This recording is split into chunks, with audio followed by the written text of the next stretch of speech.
जगन्नाथ धाम। दोस्तों, जगन्नाथ धाम के बारे में शायद ही कोई होंगे जिन्होंने जगन्नाथ पुरी का नाम ना सुना होगा, क्योंकि इसे हिंदुओं के 4 धामों में से एक माना जाता है। क्या हुआ जब जगन्नाथ मंदिर के गुप्त दरवाजे खुलते ही अंदर जो दिखा, उसे देखकर आपके पैरों तले जमीन खिसक जाएगी। इस घटना की शुरुआत होती है उत्तर प्रदेश के वाराणसी क्षेत्र में रहने वाले विपुल शर्मा नाम के व्यक्ति से, जो अपने माता पिता से बहुत प्यार करते थे और वो महादेव के भी अनन्य भक्त थे। वो वाराणसी में इंश्योरेंस बेचने का काम करते थे और उनकी व्यावसायिक हालत इतनी खासी नहीं थी। एक बार एक रिश्तेदार से उन्हें पता चला कि उनके माता पिता कई सालों से 4 धाम जाने की सोच रहे हैं, लेकिन पैसों की कमी की वजह से वो अपने इस सपने को पूरा नहीं कर पा रहे। उन्होंने उन्हें बताया कि तुम्हारी आय कम होने की वजह से वो तुम्हें भी अपनी दिल की बात नहीं बता रहे हैं। विपुल जी अपने माता पिता से बहुत प्यार करते थे।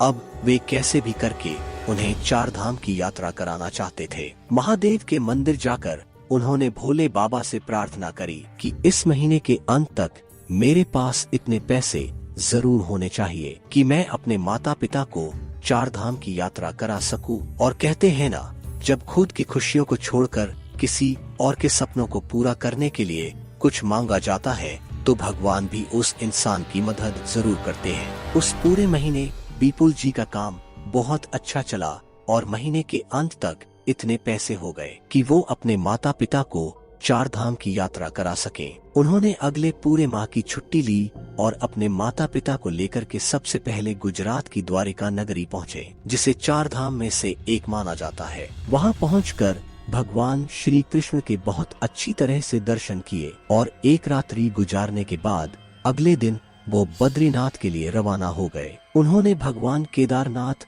और भगवान बद्रीनाथ के बहुत अच्छी तरह से दर्शन किए। यात्रा के अगले पड़ाव में उन्हें ओडिशा निकलना था, जहाँ के पूरी शहर में जगन्नाथ मंदिर स्थित है। कहते हैं इस मंदिर के चमत्कार आज तक वैज्ञानिक भी नहीं सुलझा पाए हैं और विपुल जी को इस बात का अंदेशा नहीं था कि आज भगवान जगन्नाथ उन्हें बहुत बड़ा चमत्कार दिखाने वाले थे। जब वे जगन्नाथ पुरी पहुँचे, दोनों ने देखा कि भगवान जगन्नाथ का ध्वज हवा के विपरीत दिशा में लहरा रहा था, जो वाकई में बहुत बड़ा चमत्कार है।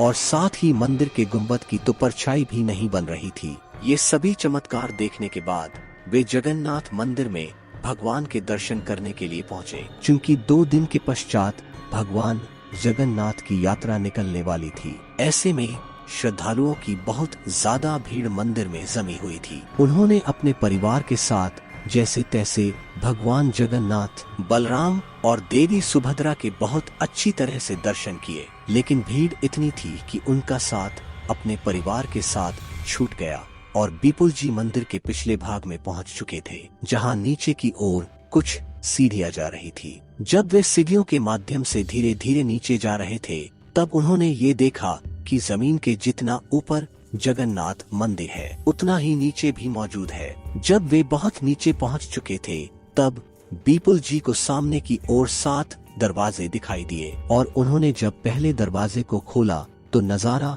बहुत चौंकाने वाला था, क्योंकि वो पूरा कमरा आभूषण और हीरे जवाहरात से भरा हुआ था। विपुल जी बहुत ईमानदार थे।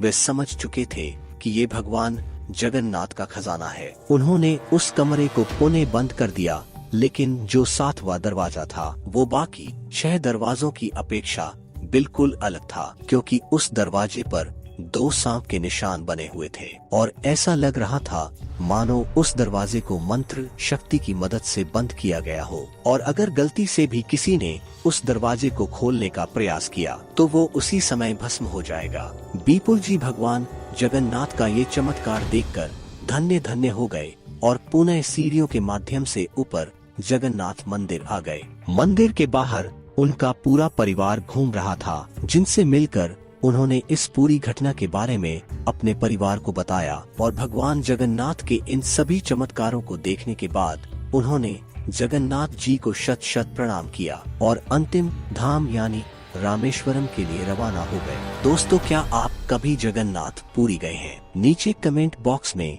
जरूर बताइएगा। वीडियो पसंद आई हो तो लाइक कीजिए और जल्दी से हमारे चैनल को सब्सक्राइब करके बेल आइकॉन को अवश्य प्रेस कर लें। मिलते हैं हमारे एक नए वीडियो के साथ। अभी के लिए आप सभी दर्शकों को जय जगन्नाथ।